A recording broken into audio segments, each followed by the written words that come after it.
यार अभी जैसे सुनने में आता है कि दिल्ली यूनिवर्सिटी में एडमिशन्स बहुत ज़्यादा मुश्किल हैं, तो जो कट ऑफ जाती है वो 100% तक जा रही है। तो हंसराज की कितनी कट ऑफ जाती है? देखिए, सारे कट ऑफ जो हैं वो तो सब्जेक्ट टू सब्जेक्ट डिपेंड करेगा। जिस सब्जेक्ट का ज़्यादा डिमांड है तो उस सब्जेक्ट का कट ऑफ हायर है। उसके अलावा 2-3 लिस्ट निकलते हैं। तो मान लीजिए कि फर्स्ट लिस्ट में कुछ लोगों ने 100 लोगों ने अप्लाई किया, उसमें से 10 लोग जो हैं उनको और अपॉर्चुनिटीज़ मिल गए तो वो हट गए। तो सेकेंड लिस्ट में उन वैकेंसीज़ को भी टारगेट किया जाता है। और उसके अलावा डेफिनेटली रिजर्वेशन सिस्टम, तो हर रिजर्वेशन कैटेगरी के हिसाब से एक अलग कट ऑफ डिसाइड होता है।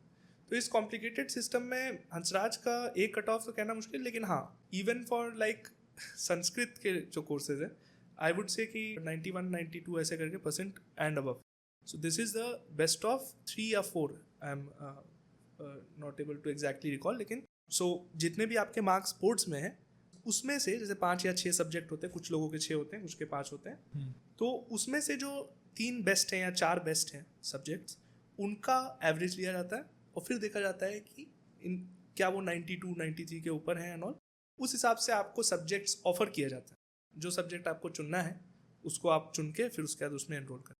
तो सबसे ट्रेंडिंग सब्जेक्ट कौन सा है इस वक्त?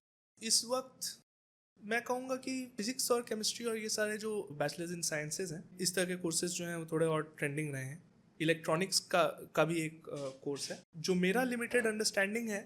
अगर मान लीजिए आप साइंस स्ट्रीम के हैं और आपने ह्यूमैनिटीज़ का सब्जेक्ट लिया या ह्यूमैनिटीज स्ट्रीम का और साइंस का सब्जेक्ट लिया, स्ट्रीम चेंज करने का एक आपको हिट मिलता है।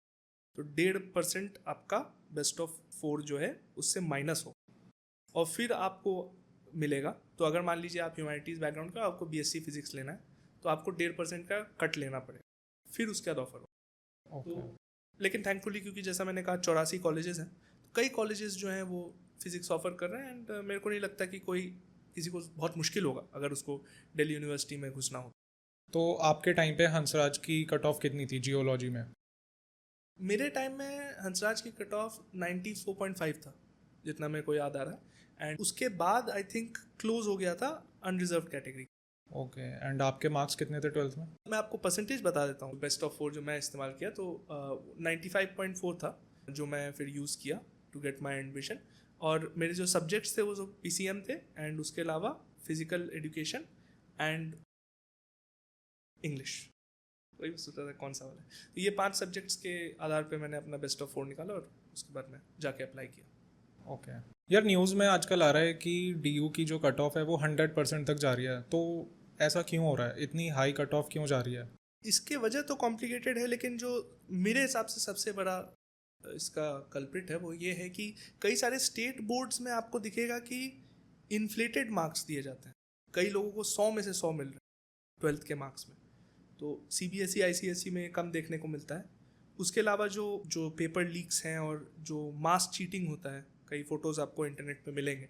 जो पेरेंट्स हैं वो बिल्डिंगों पे चढ़ के अपने बच्चों को फर्रे दे रहे हैं। तो वो सब चीज़ जो है डेफिनेटली बहुत गलत इन्वायरमेंट क्रिएट कर रहा है। एंड यूनिवर्सिटीज़ के पास और कोई चारा नहीं है अपने मार्क्स को बढ़ाने के अलावा, ताकि एटलीस्ट जो डिज़र्विंग लोग हैं उनको एक फेयर शॉट मिले। इंडिया में एकेडमिक एथिक्स का तो बहुत परेशानी है ही, और मैं उम्मीद कर रहा हूँ कि इस तरह के जो मेजर्स हैं ये शॉर्ट टर्म हो और हम लोग ज़्यादा फोकस करें उस प्रॉब्लम पे कि चीटिंग हो क्यों रही है और हम अपने बच्चों को क्या सिखा रहे हैं, ये दिखा के कि मैं खरीद लूँगा तुम्हारे पेपर। और यार बिग 3 कॉलेजेस हैं दिल्ली यूनिवर्सिटी के, स्टीफेंस, हिंदू एंड थर्ड कौन सा था? हंसराज। हंसराज। इनमें जाती है ना 100? इनमें कईयों में 100 जाती है। आपको एलएसआर, एसआरसीसी, ये सब में भी आपको 100 दिखेगा।